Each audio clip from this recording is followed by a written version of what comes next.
Hi, I'm Ali and I'm going to show you how to make a traditional pair of jeans. I'm going to show you everything you need to know from making the initial pattern to putting in the fly zipper, the front pockets, the back pockets, every little detail broken down into nice, easy to understand steps. On this tutorial, I'll show you how to fit them just quite a standard fit like this, but you can use this same method for any fit you like. I definitely wouldn't recommend this if you've never made anything before because it's not an easy project to start with. There's a lot of top stitching. The zipper is a little bit more tricky than just a standard zip. But if you've made a couple of things before, there's no reason you can't do this. Just take your time, and it's so satisfying once you've made your first pair of jeans that fit great.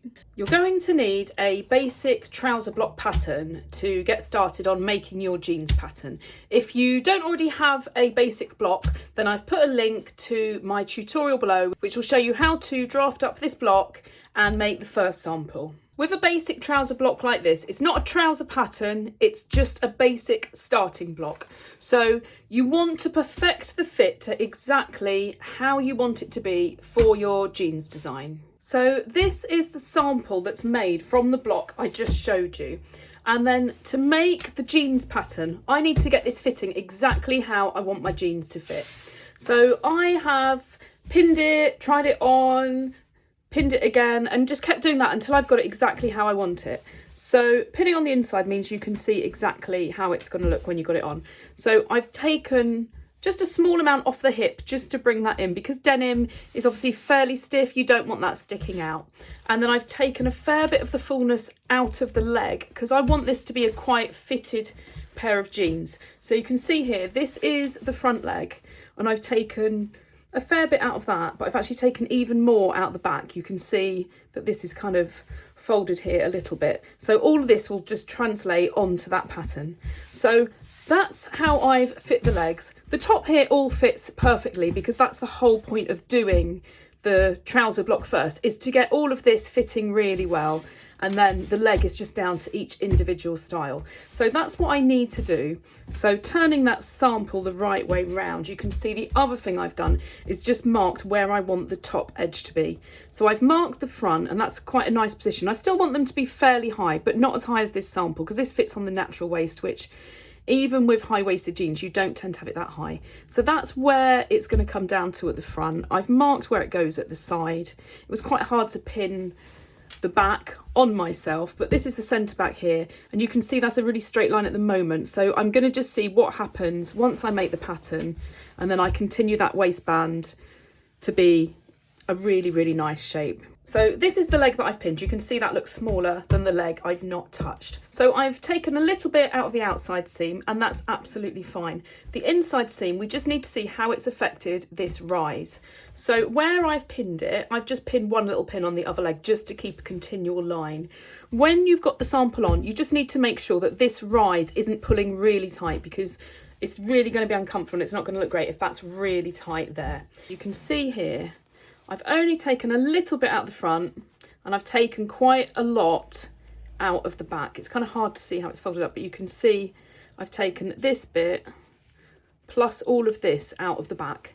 So if you do feel like it's gone too tight at the front, just adjust the pins here to make sure you've taken more out of the back. Your pattern should have a much bigger extension at the back anyway, but try it on and see how it looks. And if by taking more out of the back, it's pulled this down in the middle, what you can do, if you look back at the block making video where I showed you how to add a wedge here, if when you're making your trousers tighter, like if you want a really skinny pair of jeans, you might take quite a bit off there.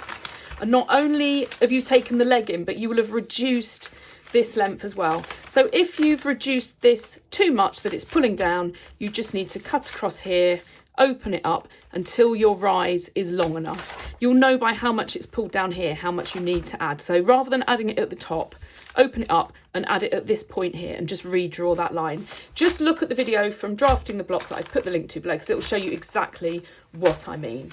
So that's the only adjustments I need to do on my pattern. So I'll show you how I translate this onto the paper pattern, and then we'll work on all of the styling, the pockets, everything else to make the jeans pattern. The first thing I've done is traced off the trouser block exactly as I drafted it for the sample. Now I need to translate all of the adjustments I've done to the fit onto this sample. So I'll start with the easiest bit, which is the hip and thigh on the outside seam. So I'm going to just lay that next to this seam, and everywhere I've pinned in, I just need to adjust that seam accordingly. And then I'm going to do the same on the back as well. So these are the new seam lines for the outside of the leg. So you can either rub them out or just cross out the original line so you don't get confused. So that's the outside leg done. And then the next bit is to do the inside leg, which is a bit more tricky because it's different on the front to the back. I could take these safety pins out and just draw a line or something, but I want to use this sample again and again, so I don't want to draw on it. And I want to leave the pins in, so if I have any problems later, I can see exactly what I've adjusted from this. So what I'm going to do is I'm going to measure at the top. They're not in a perfectly straight line, so I'm just going to try and kind of interpret where roughly that line is. So I'm going to do this one next. And then I'll just kind of do all the little points and then just try and form it into a pretty good line. So I'm just going to draw it really rough to start with, just to see kind of what I've got. This one looks like it's going in quite a bit, so I'm going to ignore that one and come down. And that's actually not a bad line. So I'll draw it in a bit heavier than I normally would so you can see it, but I'll just draw what I think is going to work as a new inside leg seam. And I'm just going to do it down to there for now. And then I'm going to flip it over and I'm going to do the back. The back's going to be a little bit more tricky because I've got more coming off the back. So I've got to measure basically from the pin to the fold and then back around the other side. So I'm going to really take my time doing that, and then I'll show you where that new line goes. So this is my new line here that I've done from the pins. I've taken quite a bit in, so what I need to do is make sure that the inseam isn't now longer or shorter than what it was. So I need to just draw this line across here. It's where I'm going to measure it from. And I need to just make sure that it still measures the same. So that measures exactly 21.5. And then you just got to kind of twist it round to measure on that curve. And yeah, it's slightly shorter. So I'm going to just raise that a little bit there to there.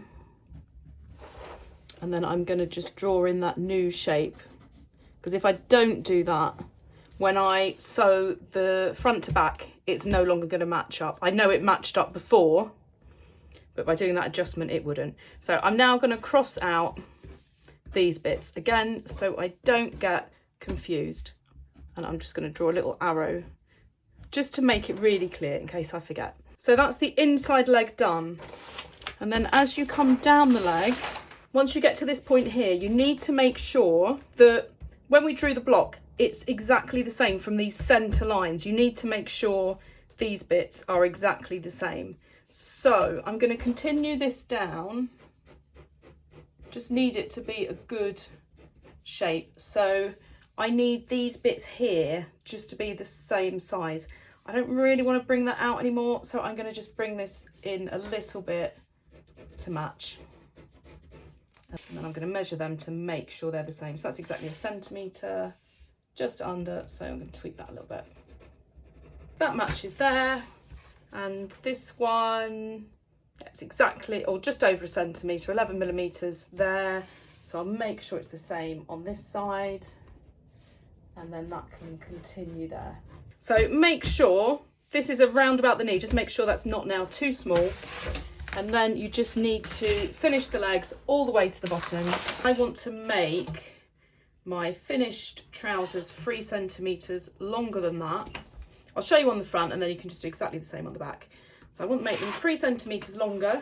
I'm also going to add a cuff on, which I've measured to be 6 centimetres, so it's nice and chunky. And if I decide when I put them on, that the last bit to do is the hem, then I can always make them a bit shorter. But what I don't want to do is make them too short and then need to make them longer. And then I kind of like the width that's at the bottom on my sample. So I'm just going to continue that down.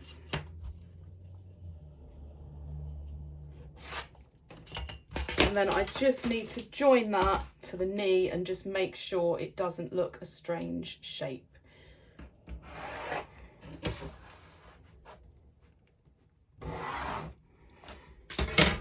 And I'd say that looks a pretty good shape. It's kind of hard to get it on the screen all in one go. But we've basically got the fullness at the top, and then it goes into the knee, and then it's pretty straight. So I'm just going to do exactly the same on the back. So I've now drawn in the total outside leg, and I think this shape looks a little bit odd. So all I'm going to do is I'm going to just ease off that bit there, just to make it a better shape, because when it's on, that's going to look, you don't want it to look like a pair of jodhpurs. So I don't want to make this bit here any bigger, because that's where I've already taken it in, but I just need that side seam to not be quite so exaggerated where it comes in at the knee. And that looks a much, much better shape. And on the front, it looks all right, so I'm going to leave that as it is. What I did do, however, was I looked at where the rise was going to be at the front, because on a pair of jeans, generally, as you look at jeans, they sit much lower at the front than the back. So I'm going to take this measurement that I did at the centre front, and I'm going to mark that on there. I'll take it at the dart as well.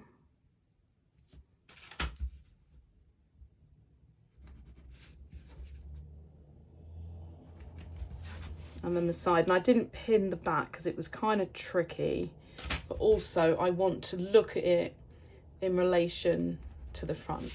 So I need to just draw this now in. Obviously that goes straight across, and we just want this to be a nice natural curve. So that's the front done. I'm going to leave these in case I want to refer to them later on.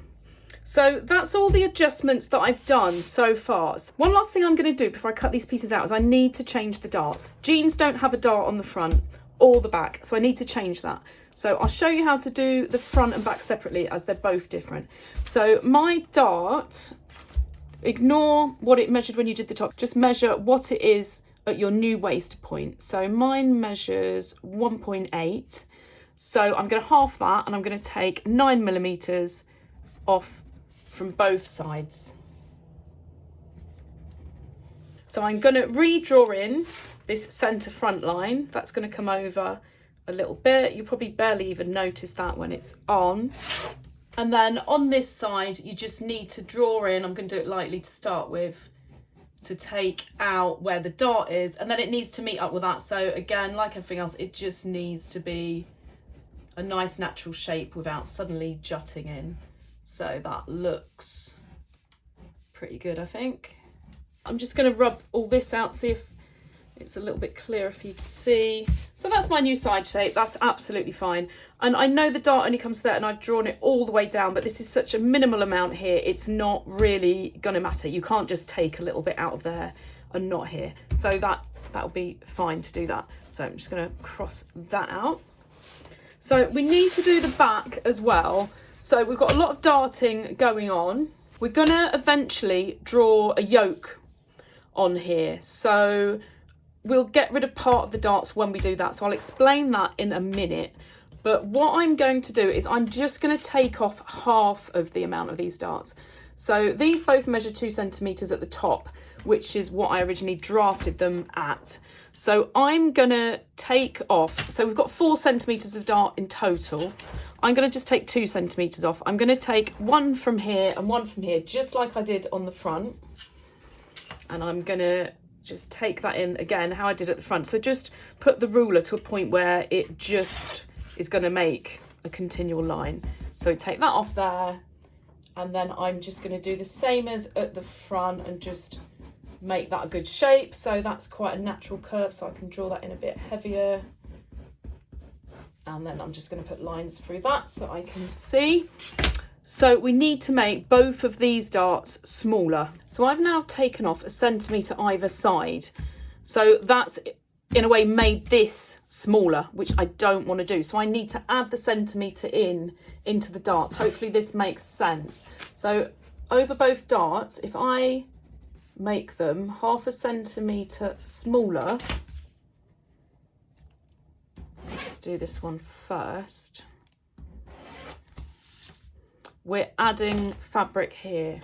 So if I rub out the original dart, we're basically taking less out of the dart and taking a bit out of the side instead. So if you're not sure what you're doing, just make sure the overall width at the top minus the darts measures the same once you've done this to what you did to start with. So if I measure what I originally had, it was this line here to this line here. So that measures 23.5. And I had two 2 centimetre darts. So that means it was a total of 19.5 centimetres. So I'm going to measure each of these bits now and add them up, and it should measure 19.5.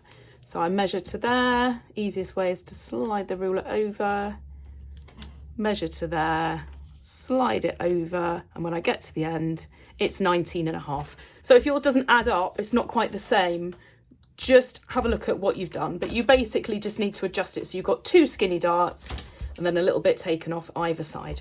So now that I know that's right, I'm just going to rub that line out, and I'm going to rub that line out. And that's all the fitting changes that I need to do before I can start actually making my jeans. I've taken the waist down a little bit on the front. I'm going to match that up to the back because I need it to be a nice continual shape once I've cut it out. I've re-looked at this bit here because it seemed like it was going up quite a lot. So I measured it instead from a lot lower down just to make sure it was the same. And actually I don't need to come up as high as that. So you can just see this little line here where I'm going to cut the new line. It's just the tiniest little bit. So just be really careful that you keep that the same length. So I'm now going to cut this out, and then we will continue by drawing in all the nice detailing. This is where the fun begins. So I just need to now finish off the new waistband height. So I can get rid of this dart now because we've already eliminated that. I forgot to rub that out. So we can just draw in that front shape, which is nice and easy. And then the back is still the original straight line. So I'm going to line up that with the original waistline there. And I just need to continue this shape round. So I'll do that to start with. And obviously that goes to a bit of a point. So I'm just going to round that off a little bit. So that's where my new position will be. It's getting a bit messy, so let's just rub some of them out. So I'm happy with where that goes. And then that continues there. So I just need that to continue a nice shape up to the centre back point. So I know I'm happy with that bit, so I can get rid of this now. So I am quite happy with where the position was at the back. I don't really want that to go much higher, but I just want that to stay a nice shape. So for it to stay a nice shape, let's do it lightly first. It just raises it the tiniest little bit. So I'm quite happy to do that because it's not really going to affect how it looks, but I don't want it to look like it's dipping down. So I'm going to rub out that original line. So that's my new back waist position. So you can see when that all joins up, it's a nice natural shape. So I'm now going to cut the top off, which is the last bit, and then I'm going to start drawing the details on. So now I have a pattern which is the basic block, but with all the adjustments to the fit. Now I'm going to start doing the styling. So I'll draw everything on, and then I'll explain what I've done for you to do the same. So this is basically what you need to draw. If you want to kind of get an idea of what size to do the pockets and stuff, just look at some trousers that you have. I could give you measurements, but it's all kind of down to what you like and depending on what size you are and stuff like that. So the fly here, these two lines are basically where you're going to stitch, and this outer line here is where you're going to cut the pieces that sit behind it. So generally I've looked at quite a few pairs of jeans, and the outer side of the stitching on the fly is 3.5 centimetres from there. This is the pocket bag where it'll be on the inside. So you normally have it folded on this side, makes it less bulky, and then that's the bottom. So you can draw that however big or small you want that pocket bag. This opening is just down to what you like. I've done a 4 centimetre deep waistband. It can be anything from kind of 3.5 to just over 4. Again, depends what you want, what kind of size belt you might want to wear, all of that stuff. And then the coin pocket, it looks quite big, but I've actually measured from a pair of jeans I have, and that's 7 centimetres across the top, but you can just play around with that. So on the back, ignore the darts for now. The waistband is the same as the front, 4 centimetres. And then the distance of the yoke on the side and the back, I've just taken from a pair of jeans that I have. So I'd say they're quite average. So that measures 8.5 in the middle centimetres and 4.5 at the sides. Some jeans have really shallow yokes, some are a little bit deeper. I like it to be fairly deep. So that's what I've done there. And I've just played around with the size of the pocket, and I'm going to put some top stitching on. So that's everything drawn on there that I need to do. And now I'm going to show you which bits you need to trace off, which bits you need to cut, all of that. So starting with the back, you need to just trace off the pocket. You don't want to be cutting that out of there.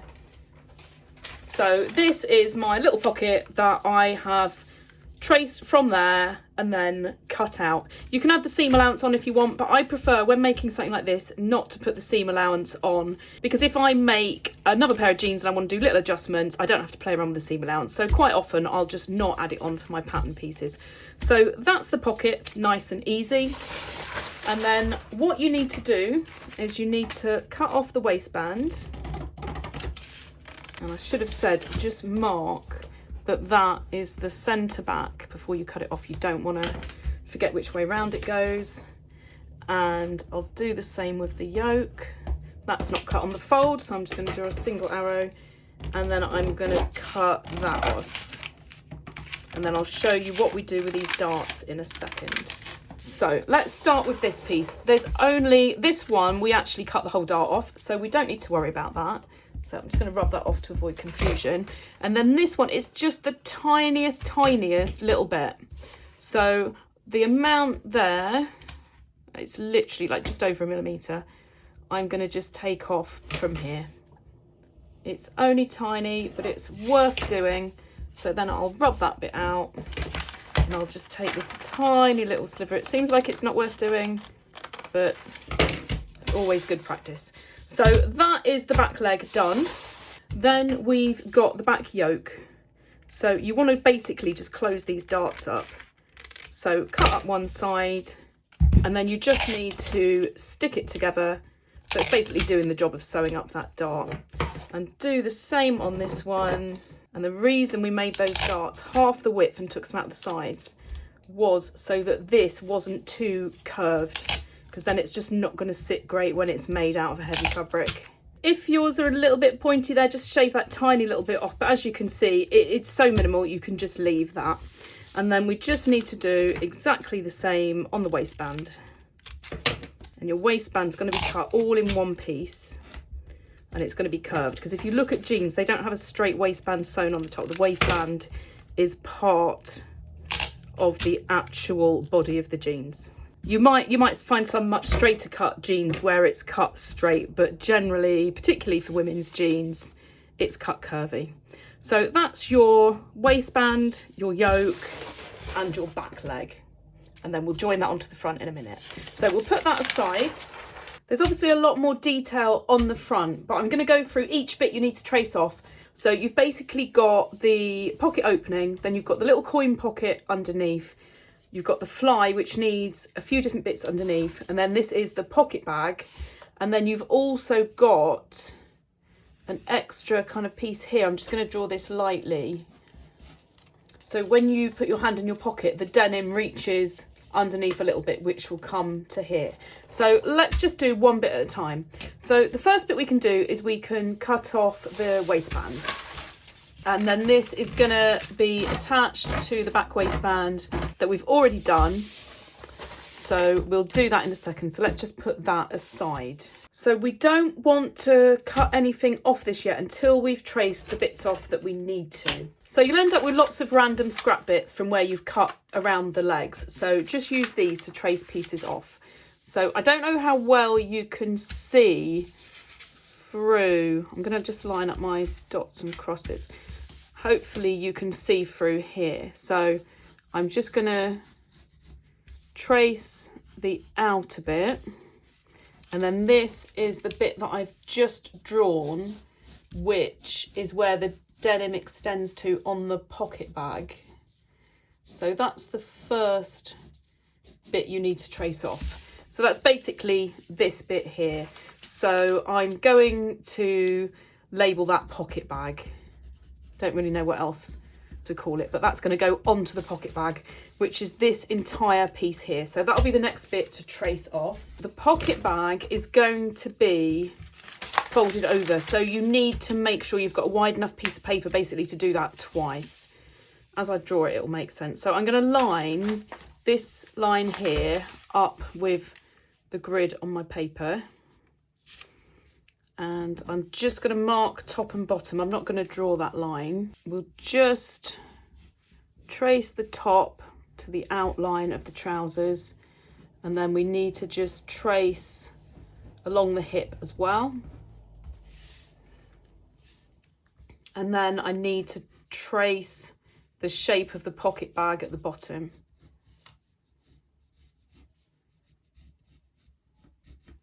So that's the basic shape there.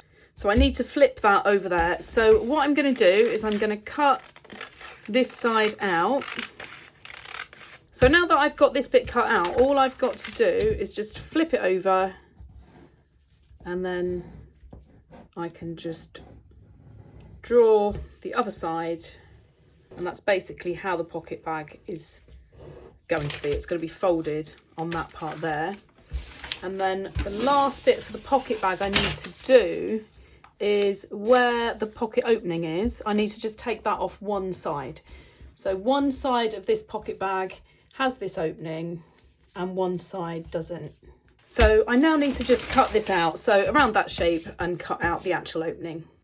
So that's how the pocket bag looks. So you imagine you put your hand in the pocket there, and this is going to be on the reverse side of the outer bit of the jean, and then that's going to be underneath it with your bit of denim over the top. So the last bit you need to trace off before you cut out the actual pocket opening is just this little coin pocket. So I'm going to extend that down to this point here. I'm not drawing this too heavy because I don't want that to stay. I'm going to rub that out in a second. So I'm just going to trace this off. I'm going to line it up with the grid at the top. So that is coin pocket. So that's the last bit I needed to trace off. So I'm going to cut all these bits out and then I'll show you what we're left with. So this is what we've got. We've got the pocket bag. This is going to be made out of a lighter weight cotton. So this is, if you imagine, going to sit like this. So you've got the lighter weight cotton, and then the little bit of denim is going to go on there. And then your coin pocket will go on there. And then your jeans sit on there. So that's all the bits you need for that. And obviously the coin pocket normally only goes on one side, which is this side. So the last bit is to do the fly, which is a lot easier than you would think. It looks really confusing, but it's not. So this bit here was just for my reference for where it's going to be stitched. The only line we need to look at is this one here. So on one side we have it cut folded, and on one side we just have a single layer. So we need to trace this off twice. So on your left, as you wear it, you're going to have a single layer of it. So I'm going to line the grid up with this centre front opening. So it's just nice and straightforward. Just going to follow the lines that I've drawn. And then usually what you do on that single piece is just round that off. So I'm going to write left on there. And then on the opposite side, on your right, as you're wearing it, you need this to be doubled. So I'm going to line the grid up with this line here this time, because that's where it's going to fold. And when I start showing you how to make them, it's all going to make sense. So I'm just going to trace exactly what I've drawn.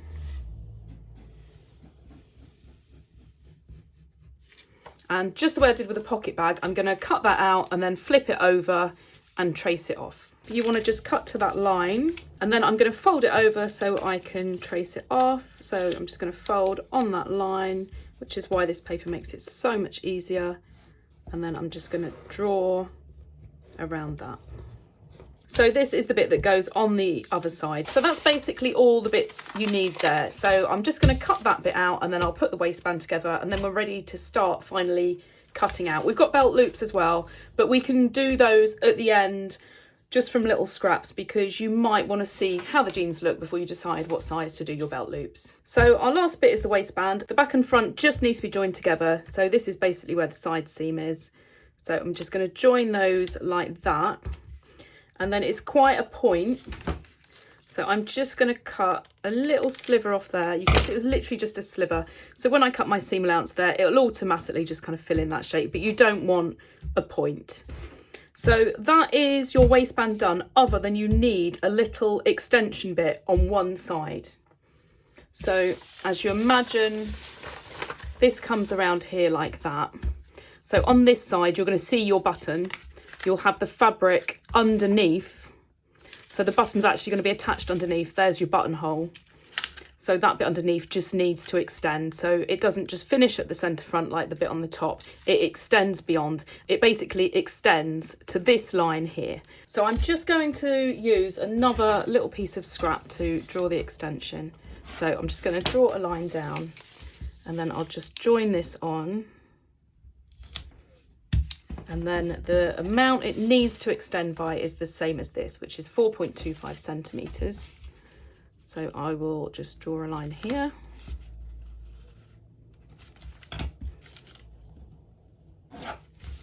And then I just need to extend this. So I'm just going to draw what looks like a natural shape. And then I know this here is 4 centimetres. So I'll just do that and I'll join it on. So this piece here is only going to be, it won't be on this side, so on your right as you're wearing it, because that's the bit that goes underneath. So I'm going to write here, right only.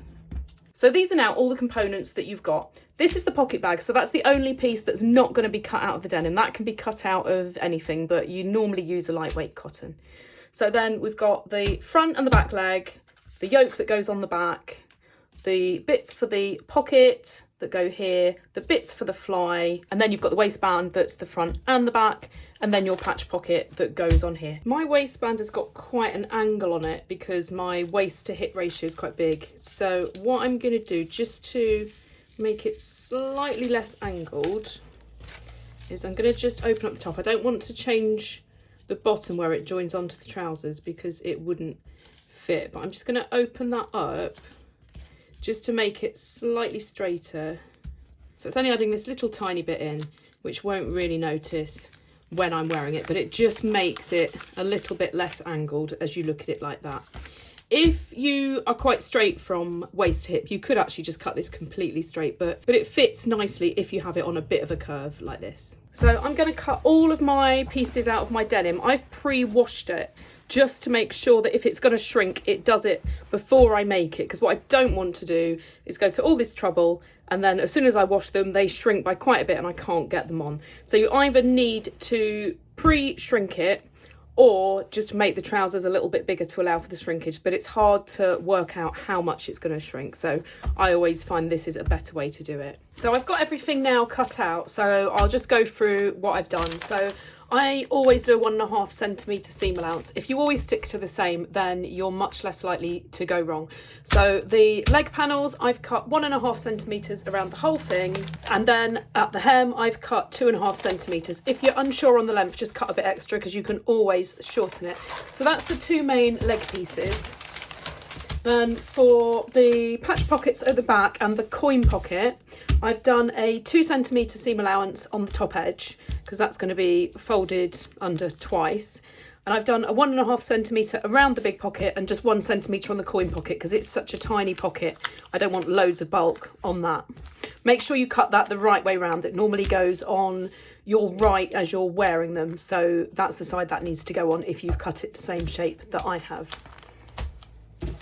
And then this little bit that goes inside the pocket, the bit that goes under there, you need to cut 2 of those, and you don't need a seam allowance at the bottom because we're just going to overlock that and put it straight on. The yoke, just a regular 1.5 seam allowance. And then for the waistband, you need to cut 2 pieces with it on the fold at the centre back. What I did if you can see here, there's a little tiny gap at the top because I didn't want it going down to a point. So I've just moved it around very slightly just so that doesn't go down to a point at the back. A lot of that depends on your body shape. Yours might be quite straight anyway. So that's 2 of those on the fold. I've cut one with 1.5 at the top and along this opening here, and just 1 centimetre at the bottom. And then the other one has got 1.5 all the way around. If you remember when we did the pattern, we put a little extension bit on, which is only going to be on the right hand side. I've just cut that on both for now, and I'll trim that as I do it, just because if not, it gets confusing. So that's the waistband. And then the last bits are for the fly. So the one that you cut with the curved shape, you just need 1 piece, and you need a seam allowance on the top and on the straight side, no seam allowance around this curve. And on the other one where it's going to be folded, this is your fold line in the middle, you just need a seam allowance on the top and the bottom.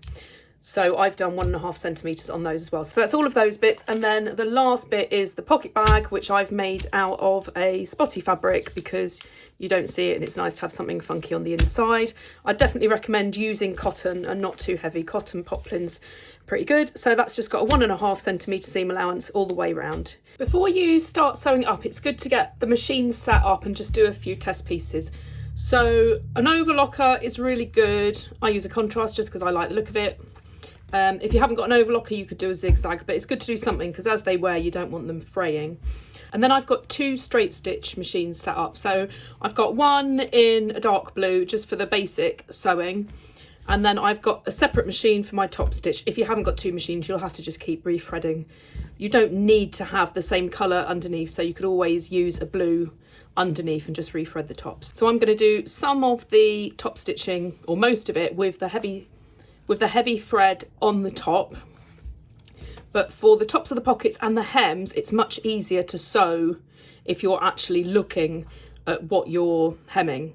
So I've just wound a small bobbin of the top stitch thread so I can do a bit of both. So play around with the tension, the stitch sizes, all of that you want before you start sewing anything. You don't have to make them in exactly this order, but I have to start somewhere. So I'm going to start with the front pockets.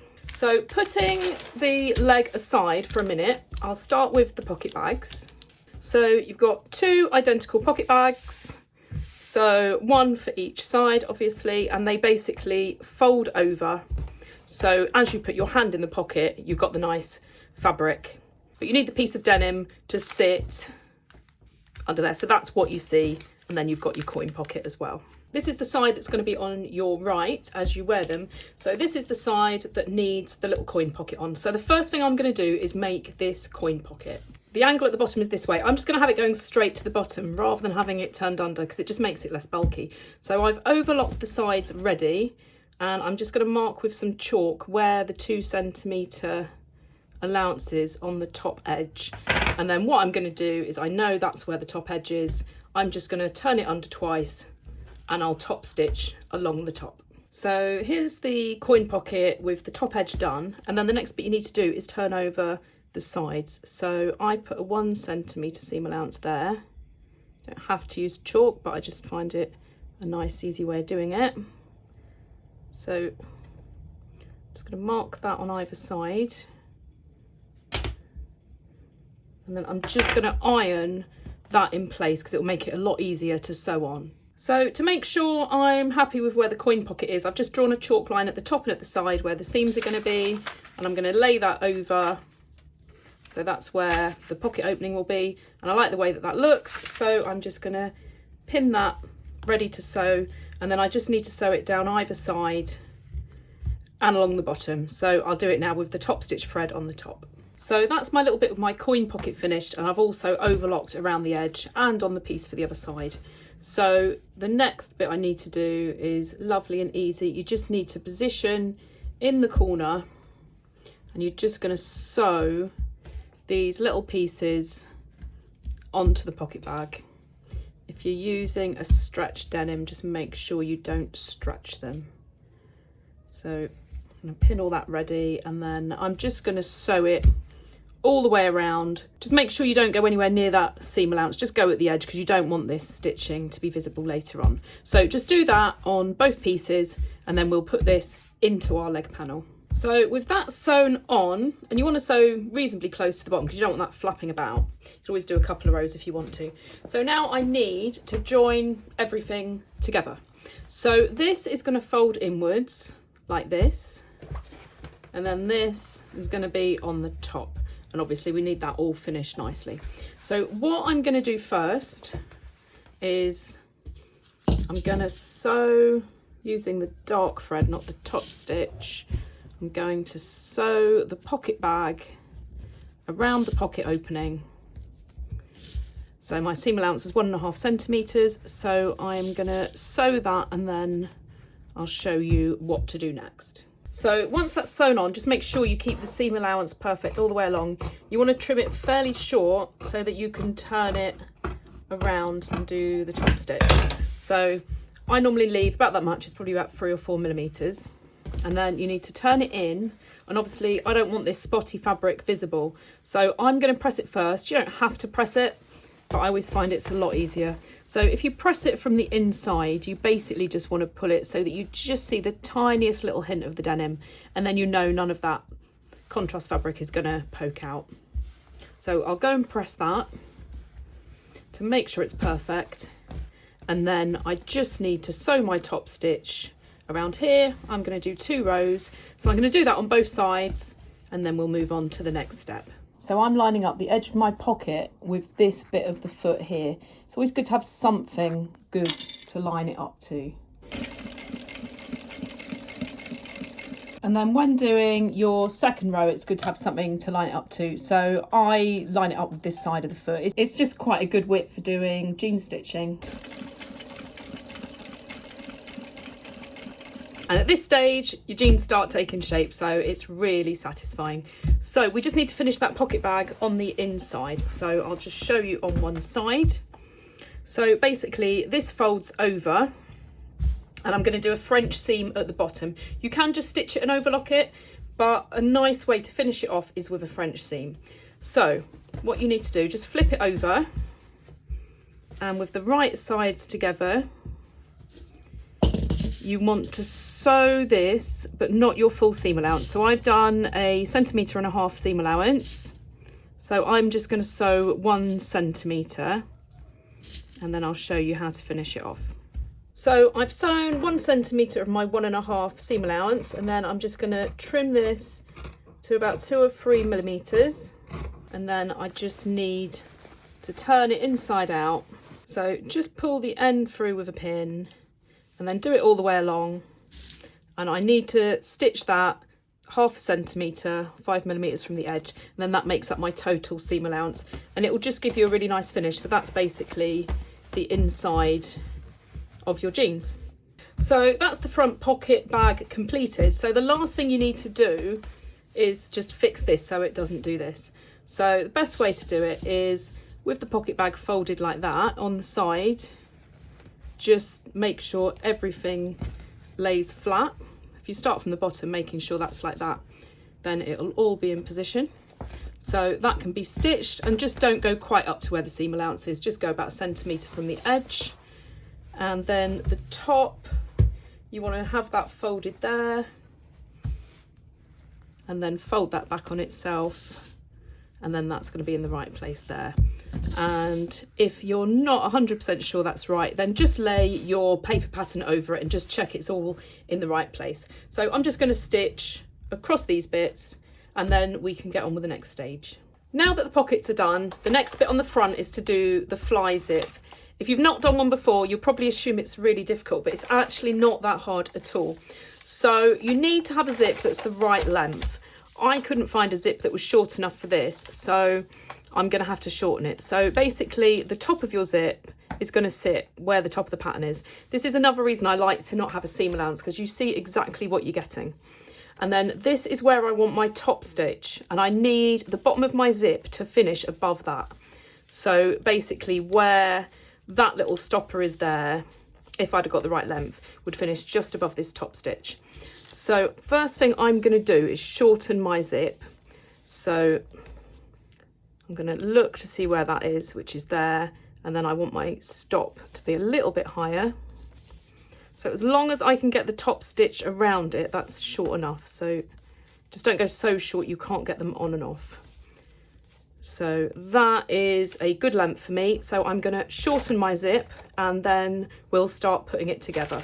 The other bits you need for doing this are these two little bits here that you cut out. You can shorten zips by taking off the metal bit and moving it up and all that, but it's not particularly easy. So the easiest way I find is just to put quite a few hand stitches. I can take both of them out now. Just put quite a few hand stitches in at the bottom and your zip won't go past there. Just test it out before you cut the bottom of the zip off. So I'm going to go over that quite a few times. And then once that's done, don't use your decent fabric scissors because you might hit the metal, but just the distance you've got there, you want to cut it below your, that's where my stitch is. I want to cut it there. And it's not the easiest thing to do. Go at both sides, and then you kind of need to use some pliers to get, you need to pull these teeth off. So just cut it as best you can through the teeth. There we go. So that's come off, and then you can open that up, and then you just need to get all of these teeth off. The only way I can do it is with pliers. So I am going to go and do that, and then we will start putting it all together. So just to show you roughly, this is going to have the facing on. So that's the single piece that you cut.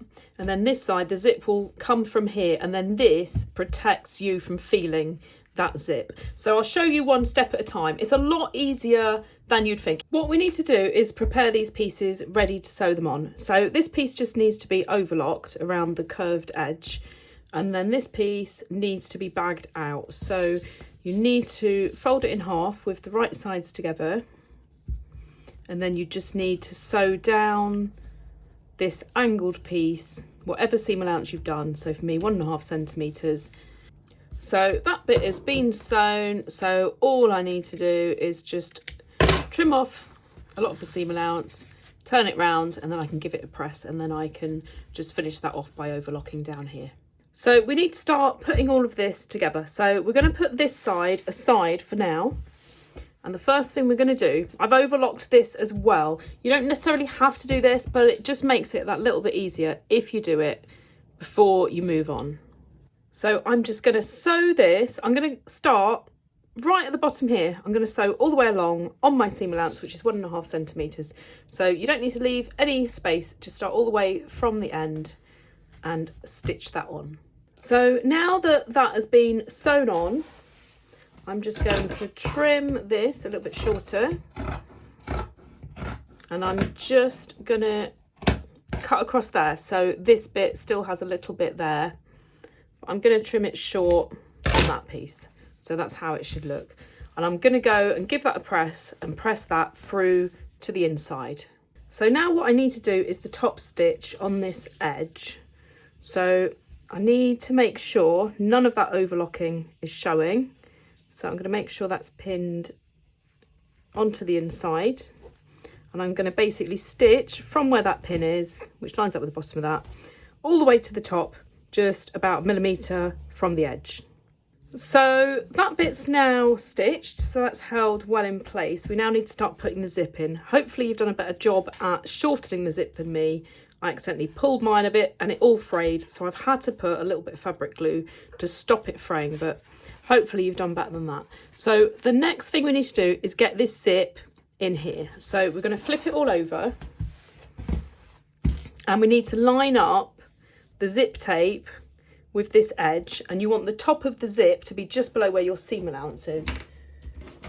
So for me, my seam allowance is 1.5 centimetres.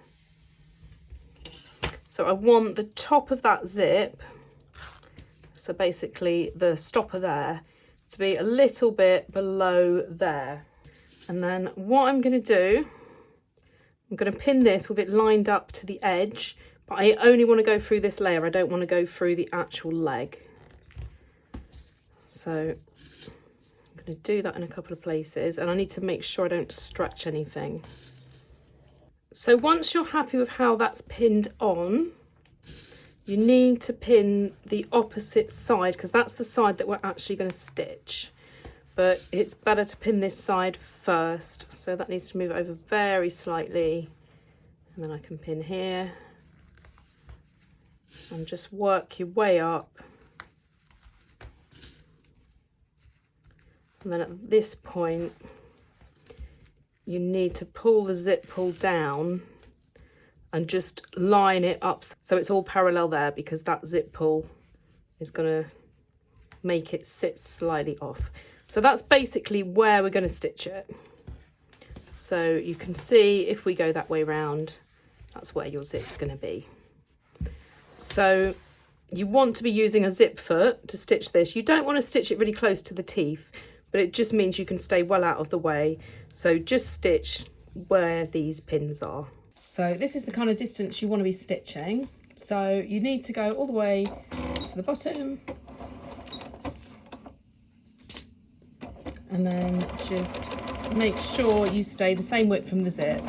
So sew up until the zip pull starts to get in the way, and then ideally stop with the needle down, pull that out of the way, and then carry on.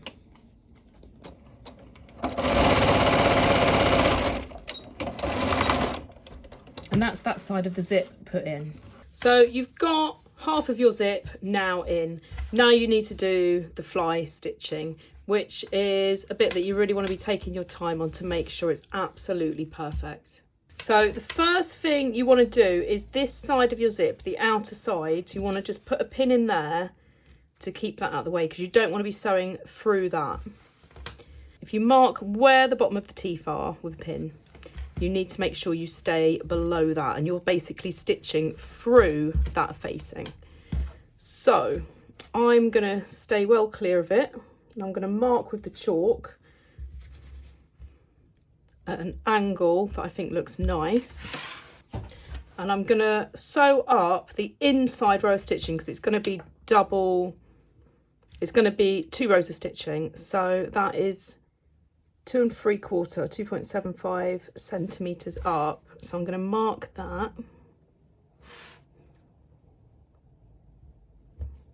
So basically my stitch line is going to come across here, although I probably want to do that at a slight more of an angle. Don't worry if you end up with chalk all over your jeans, because it's easily going to come off. So you just need to look and see what looks nice. So that's going to be 1 row, and then the other row is going to be on the outside of there, and you just don't want that to be too pointy. You want that to be a nice curve, and just make sure you stay well out of the way of that. So it helps to put a zipper foot on for this first row, because you're going to be pretty close to the teeth and you really don't want to go through them. So I'm going to go and stitch that, and then the other one as well, and then we're ready to put the other side on. So this is probably the trickiest bit you're going to do. You need to get that nice and straight, you need to get a nice curve, and you need to follow that line nice and straight, and at the same time you need to avoid the metal teeth. So it's not an easy task, but just really take your time. So I am going to just get started, and I've put this foot on because it just makes sure I'm not going to cause a bit of a wobble where I go over those teeth. It just keeps it to the left. So I'm going to come up here, and then I'm just going to take my time. I'm going to hand wind it around the curve, because I don't want to accidentally put my foot down and ruin it.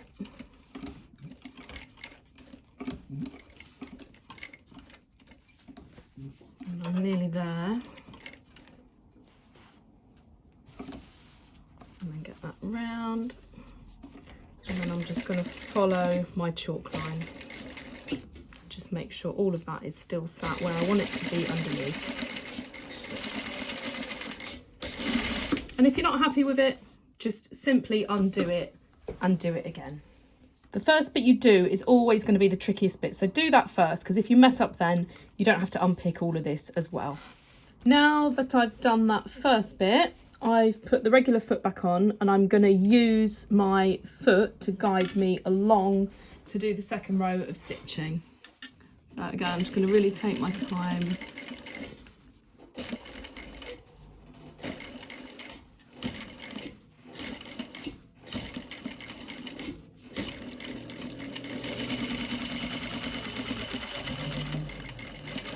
So once you've done that top stitching, this is now the next piece that you need to do.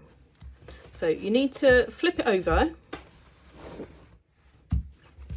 and then this piece lines up with this. So this outer edge lines up with this outer edge. And you need to lay it on there, and it should also line up here. And then if you flip it over, your zip should sit right at the edge of that piece. So just put one pin just to make sure it sits in place. And then you need to make sure it all lines up at the top. So mine's sitting a little bit low, so I'm just going to move it up very slightly. And that's now ready to stitch. So if I flip the whole thing over, I basically just need to line this up all the way down. I can pull that zipper pull out of the way to do this little bit at the top. And I need to just stitch now down here. So similar distance to what you did on this side. So I don't need to use the top stitch thread for this. So I'm just going to use my dark blue thread, and I'm going to just sew all the way up.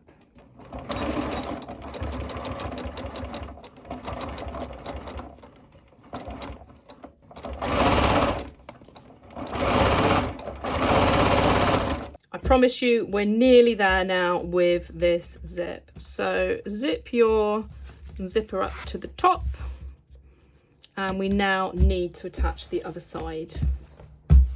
So what you need to do is, I find it a good idea to mark with chalk where the seam allowance takes me to.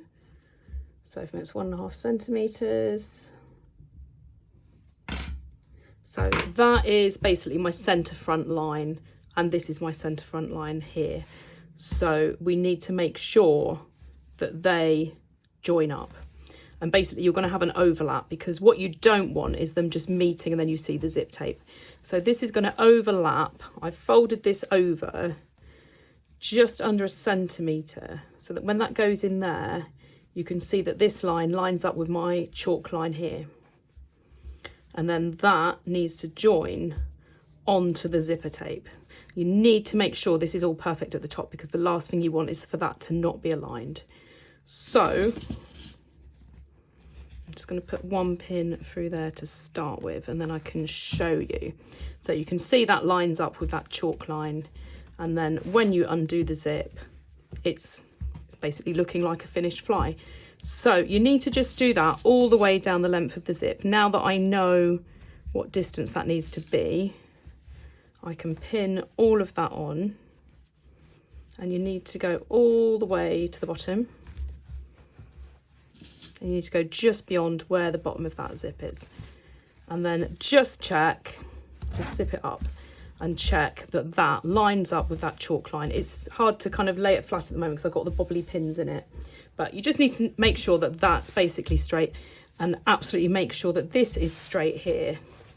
And if you really want to double check, you can make sure that that rise seam, probably easier for it to do that way, but that is all even as well.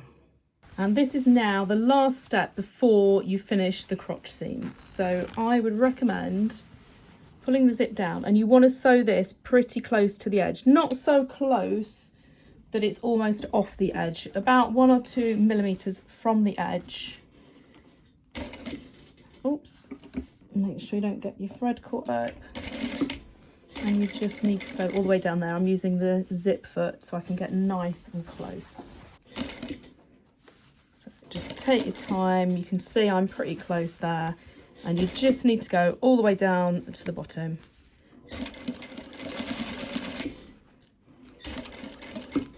And then once you get a little bit nearer to that zip pull, just pull that to the top, get that well out of the way, and then you can just carry on all the way to the bottom.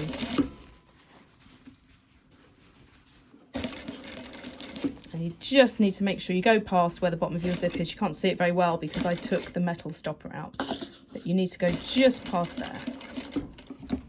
So you should now have a working fly front zip. So the last bit to do is this front rise seam. So you don't have to overlock it first, but I think it's just a little bit easier because you've got to get right into this piece here. So turn it all inside out and pin it right sides together, and you basically want to sew up as far as you can before you get to this point here. So you'll know when you get to the point where you can't get any further. So I can see my stitch line there. I'm going to put a pin here, and don't worry that you're not getting all the way to the top. So I'm just going to sew this with my dark thread. So once this is sewn up, just double check at the top you've not got anything caught, and that's basically you pretty much done. So where the overlocking is, if you've done like me and use a contrast, really make sure that's not poking through. But you need to now put all this in place. So this seam needs to go to this side when you do your top stitching. It always helps if you iron that first, just to get it over nice and softly. But using a natural fabric like denim, it just molds itself anyway. So you want to do quite a bit of top stitching. You basically want to come all the way up, and you need to go past this point here, and you go past these stitches, not quite as far as your zip teeth. So it's a good idea to mark exactly where they are. So you basically want to go to that point and then turn and then come all the way down again. It's good to do that all in one go. So you've got your overlap here and you've got your regular seam here, and that should all just line up perfectly, because if you put your chalk line in the right place, everything's going to sit exactly how it should. And then once you've done that, you're finished with the front, which is the hardest bit of these jeans. Just do a couple of reverse stitches to start with, and you just make sure that seam stays pointing that way underneath, and just take your time coming up on this curve. And then this is the bit here where you've got lots of bulk and stuff, and this bit's not attached at all. What I forgot to do is at the bottom of the zip here, you need all of that seam to go to the right. So where you finished stitching, you just need to cut a little bit so that this fabric can go across here. And then that will all sit perfectly flat. And then just line that back up where it was. So when you get to the bit where you've got your facing below, you don't want to keep pulling this out when you're doing it, but I'm just doing it to show you. Just make sure that overlocking is under that seam, and keep going up. And then you've got this bit here, make sure that's under. It's always good to use a pin just to poke everything in place. And keep going, and you really, if you can, want to do this all in one go. So go as far as where the pin is, and I'm going to hand wind this bit to make sure I don't mess up. And if I do accidentally hit the teeth, at least if I do it by hand winding it, I'm not going to break the needle or damage the machine. And then I've pivoted it. 2 stitches should be enough, but just try it out. Yep, so it's not quite enough. So I'm going to go back and I'm going to bring it over, and I'm going to just manually ease that in. So that now lines up with that, because that's the width I'm doing for my top stitching.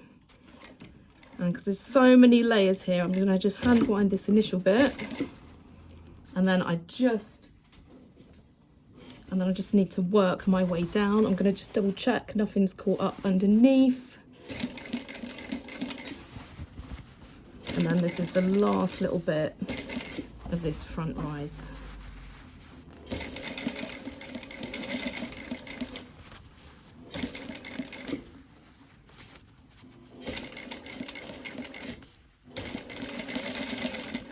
And then a couple of reverse stitches and you're done. Now, unfortunately, I thought it was recording, but it wasn't when I said about this last little bit that you need to do. So you can see my stitch is already there, but what you need to do is just do a stitch that goes through this and through this bit here. You can see the stitch there. You need to just stitch it through all the layers, and it just holds this in place here. You can do a bar tack or just a stitch like I've done. You can see it's done the job, it's held it in place, and it's just a little tiny bit of stitching. So that's my front all done, ready to move on to the back.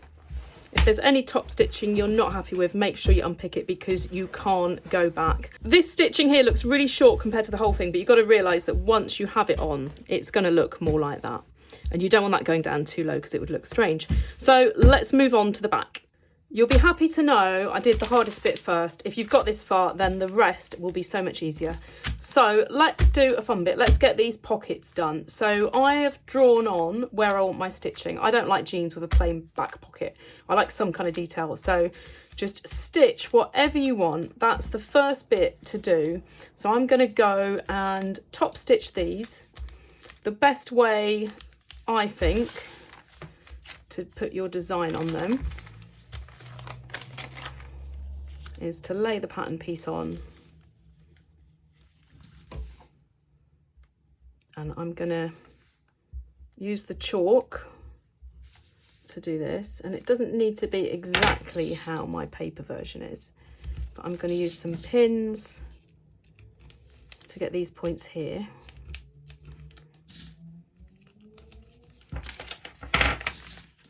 And then I can put the pins through like this, and then once I get that pattern piece off, I can draw the whole design on, and then I'll just do exactly the same in reverse on the other one. And I need to just try and make sure that they're perfectly symmetrical because I'm never happy if they're not. So that's that bit. Don't have to do this, you could have them completely plain, but I always think jeans look much nicer when they've got something. So that's my design. I'm going to go and stitch that with my top stitch thread, and I'm going to overlock the edge, and I'm going to do this one a mirror image, and then we're going to put the pockets on to our back leg. So I liked the position of where the pockets were, how I drew it, so that's going to be my yoke there. And they're going to sit just below that. So I need to get these in exactly the right position. So what I'm going to do, I'm just going to put a pin through each of these points, through both layers. And then I need to just take off this pattern paper, but not these just yet. So I need to make sure I've got it marked on both layers on the right side. So I'm going to lift that up, and I'm going to put a pin through this one, and then I'm going to put a pin through this one, and then I can take the one that goes through the paper out. Oops. So that's the first position on both bits. So I just need to do that for each of these. So these are all my pins now marking where they go. So basically I've just got to line these up with the pins on both sides, and then I can just stitch those straight on. So I just need to top stitch them exactly the same way that I top stitched the coin pocket. So I'm just going to start in this corner and go around, and then flip it around and go round again. You can do some kind of fancy stitching, you could have a little angle at the top or something like that, but I'm just going to keep it quite simple because I've got all of this top stitching here. And that's my back pockets on. I need to just snip a few threads and stuff, but that is them on. And the next bit I need to do is the yoke. These jeans get easier and easier as you go. Now you've got those pockets on, you've just got a few real basic seams to do. So this is the yoke, the longest bit goes in the middle, and you're just going to join it with a basic seam like this. So what we're going to do is, I always like to pin it with the rounder side underneath. So let's just pin those in place, and then I will show you on one side. So I just flip it over just because I find it easier to pin that way. So you just need to line up your seam allowance either end, and then pin that in position. And all you're going to do is just stitch that on with your regular straight stitch, and then you're going to overlock it and do the double row of top stitching. So you're basically left with a seam that looks like this. So I'm going to go and attach the yoke like that on both sides, and then I'll come back and show you how to do the rise, and then that's the back finished. And now that that yoke is on, we just need to do exactly the same on this back rise. So what you need to do, exactly the same, right sides together, and then overlock and top stitch, but make sure this lines up. So put a pin through where the seam is there, put a pin through there, make sure that's perfectly lined up before you do a couple of pins either side, and then you can just double check that they line up perfectly. So it's slightly off, it must have slipped, so I'm just going to fiddle around with it until it's exactly right, and that's better. And then I can get that seam done. So I just need to go all the way from the top of the yoke, all the way down this back rise and around this curve. So it's crucial that I keep my seam allowance absolutely perfect, because I don't want it to affect how this fits. And then I'm going to do exactly the same as I did with the yoke. I'm going to stitch it, I'm going to overlock it, and then I'm going to top stitch it. And the usual side to stitch it to is on the left here. So now that that's all put together, you saw how quick and easy that was. That's the back done. So the next bit is to join the front to the back. So to join these, I'm going to do the inseam first, and then I'm going to do the outer seam. So you need to put right sides together and just do exactly the same kind of seam that you did on the back. So just put a pin through where the actual seam is to make sure it's perfectly lined up. So once you know the back to front is perfectly lined up, you can just pin all the way down the legs. So you can basically sew all the way up one leg from the hem across where the front and back join, and then all the way down the other leg, all the way to the hem. So I'm going to just sew across this, overlock, and then I'll push the seam towards the front to do the top stitch. So you should now have just one piece like this. So you've got the front, the back, and a leg each. So you need to now put them right sides together and do the outside seams. So with these ones, we're not going to be top stitching them all the way down. We're just going to go part way. So for now, I'm just going to sew all the way down the side of both legs, a straight stitch, and I'm going to overlock it, and then I'll show you how to do the top stitching at the top. Now that that side seam is done, I need to push that to the back, and I'm going to top stitch. I'm just going to do a single row of top stitch down this side seam, and that will just help the pocket bag stay in place and all of this stay in position and feel much better on the hip. I'm only going to go down to about here because it's, well, one, it's hard to sew all the way down the leg once it's sewn up, but also most jeans don't have any top stitching down that side. So I'm going to do that on both sides before I start doing the waistband. So with that done, I've now just got to put the waistband on, and then the last bit will be the belt loops. So the waistband, you just need to make sure you get the right bits in the right place. So I've cut both of these out. This one, I've done a 1.5 centimetre seam allowance all the way around. And this one, I've just put 1 centimetre at the bottom. I'm just going to put a tiny little snip to mark where the centre back is, just because it makes it easier to line up. So I'm going to do that on both of them. And then I'm also going to put a little snip here where that side seam is.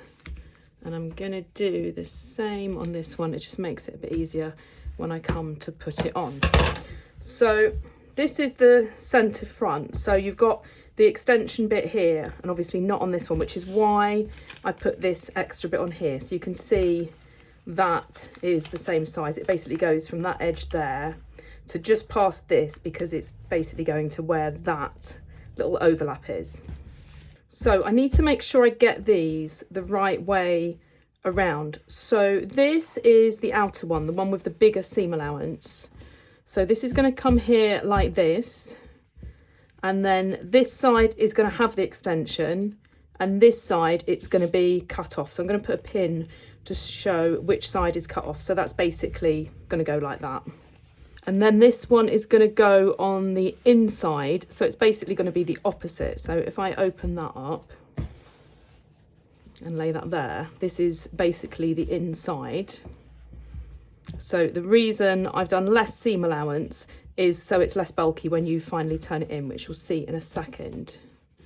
So that comes over here like this.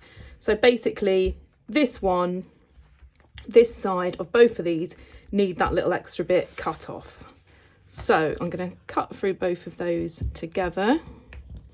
So my extension here is this distance. So 4 centimetres, that's what I need to cut off. Don't worry about the seam allowance because we've already added that on. So if your extension was a bit less or a bit more, just do that accordingly. So that's now the right size. So remember, the narrower one is on the inside. So that is the wider one on the outside. So that's how it's going to look when it's finished. So I'm going to start with the outer one. And so I don't get confused, I'm just going to pin that on there roughly for now. So I know that that goes there. So the first thing I need to do is I need to attach this all the way around. So this is why I put the little snips in. So there's my little snip there. I don't know how well you can see it. And that's for the side seam. So I'm going to pin that one on. I'll go back to my centre front and I'll measure that exactly. So 1.5 centimetres overlap needs to go there because that's the seam allowance. That's going to come in there. And then I put another little snip on the centre back. So I'm going to line that up there. And I've got my other side one, and then this one goes at the front and needs to overlap that by 1.5 because there's a seam allowance for that to come in there. So I'll get that all pinned on.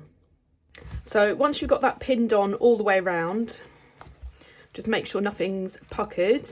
Make sure you've got the overlap at the front on both sides. That just needs to be stitched on. Don't do any top stitching yet, just stitch all the way around. So that's my waistband now attached. You can see why I've cut it curved. It just gives it a much better shape. It's basically part of the trousers rather than the trousers shaping and then just going straight. So once that's on, you just need to join this around the top. So you need to sew all along the top, and then you need to sew down this bit as well. So what I've done, I've just trimmed some of the excess off here. I haven't trimmed too much off where the zip is because I don't want to weaken that. And I've trimmed quite a bit off the waistband, and I've just folded both bits back. So I've got a smaller seam allowance on the inner bit to the outer bit. So when you stitch that, if you do it with the seam allowances like that, when you bag it out, it's going to look really neat. So just do the same on both sides. So I've got that all sewn on, so you can see there how I've done that with those bits folded back. So I'm going to trim this, and I need to trim right into that corner piece there. And I'll do this all the way along, but I'm just going to show you this bit. So once that gets bagged out, that's basically your waistband. And then this all needs to be top stitched here, but we also need to top stitch the bottom, so I need to do that as well. So I'm going to trim some of this off because there's quite a lot, but I'm not going to trim this side because I've already done this to 1 centimetre, which is perfect for turning it under. So I am gonna, what I've trimmed here, I'll do the same on this side all the way around the top, and then I'm just going to trim a bit of the excess off here. I'm not going to cut it too short because I don't want it coming out of the waistband. I'm just going to cut it down to just under 1 centimetre, and that'll just make the waistband a lot less bulky. So I'm just going to do that all the way along, and then we will finish off that waistband. So that's all now trimmed. So I'm going to turn that around on both bits on the front, and I just need to tease that out. Don't want to cut it too short. So I'll just fiddle around with that until I've got that square enough, and I'll do the same on this one. And then that obviously just all sits on the inside like this. So what I need to do, I can either pin it already and just top stitch the top around the front and around the bottom all in one go, or what I'm going to do, just to make life a little bit easier for myself, I'm going to top stitch around the top first.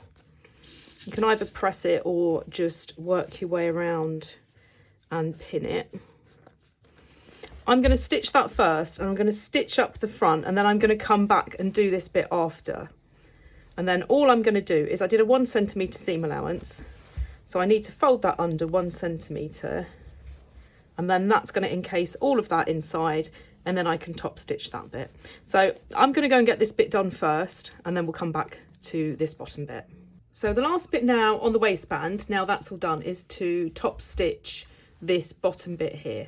So if you've done a waistband before, it's exactly the same. You just need to turn this in for whatever the seam allowance is. I've got 1 centimetre. And then the way that I like to do it is just to put some pins going that way. So the way I'm going to pin it to be able to stitch it really well is I've tucked under my seam allowance here, and I've put all these pins in like this, and then on the right side I have replaced them with pins exactly where I'm going to sew, so I can check that it's going to pick up on the inside. So I'm just going to do that all the way around. I've cut all these little bits for the belt loops, so cut them way longer than they need to be. A lot of factory made jeans, the belt loops will actually go in at the bottom when you put the waistband on, but it makes it a lot more fiddly. And also, if you've not got a heavy duty sewing machine, it's not going to be easy to sew over that and get a nice neat line. So it's also quite normal to put them on after. So that's what I've done. So I've cut these way longer than they need to be, and I've played around with how wide I want my loops. So they basically need to fold 3 times. So that's the width I'm going to have them. So I'm going to overlock one side of these, and then I'll show you how I'm going to sew them together. So I've overlocked one side, and then what I'm going to do is fold one side in and then fold that over. I don't want the overlocking going too far near the edge because I don't want to be able to see the red, but I want it going far enough that when I top stitch from this side, it just catches that edge there. So now I just need to cut these to the right size and put them on.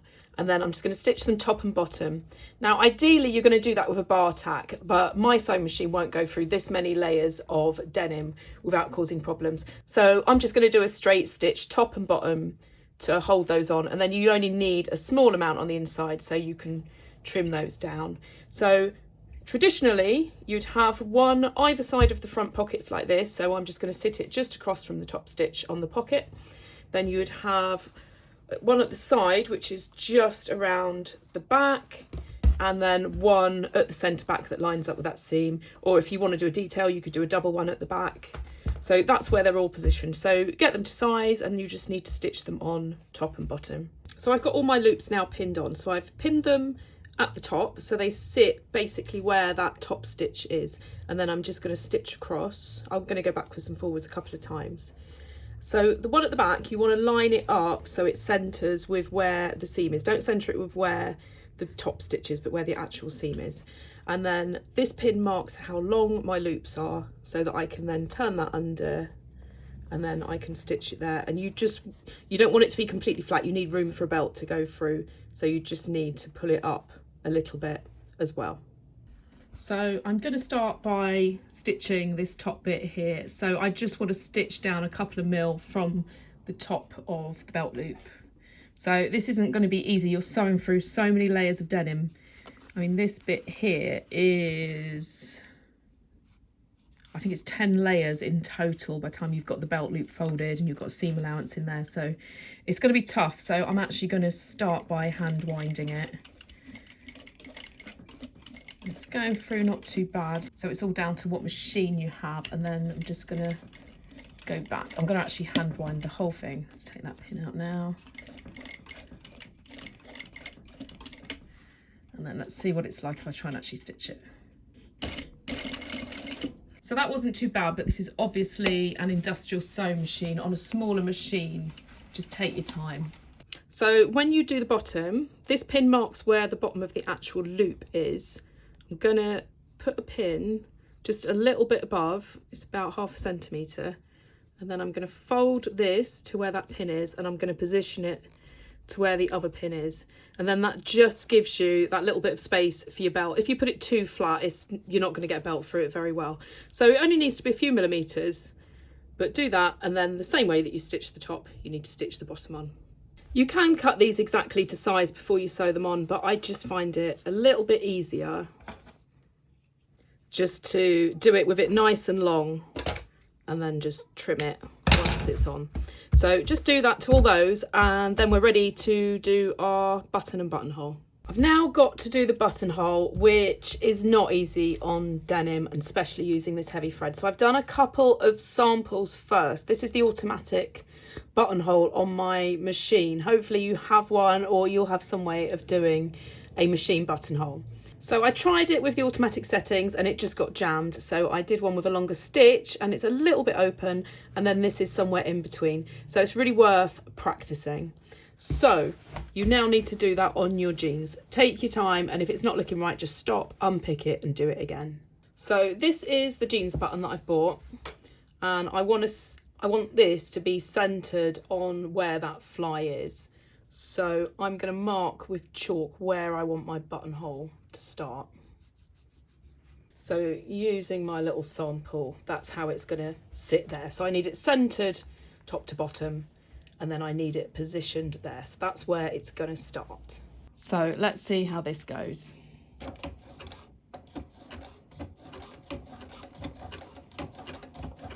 Just going to make sure it doesn't get stuck because it's quite thick.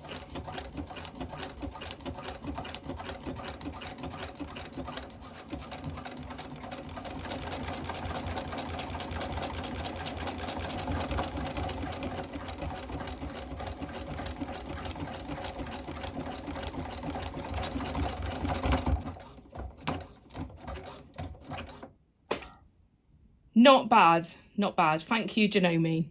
So I just need now to open up my buttonhole. So I'm going to put a pin either side. Really don't want to go off the end, not after all this hard work. And I'm just going to do it with a seam ripper.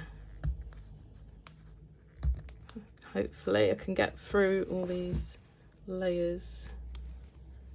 That is proving a bit tricky. So started it off, and I'm just going to cut in. If you don't get the buttonhole right first time, just make sure you unpick it. You don't keep persevering with a badly stitched buttonhole. All right, so let's see if my button goes through. Excellent. Right, so now I just need to put this button on. So I've put my button through there, and I just need to mark where the center needs to go for that all to line up perfectly. So this is where it needs to go.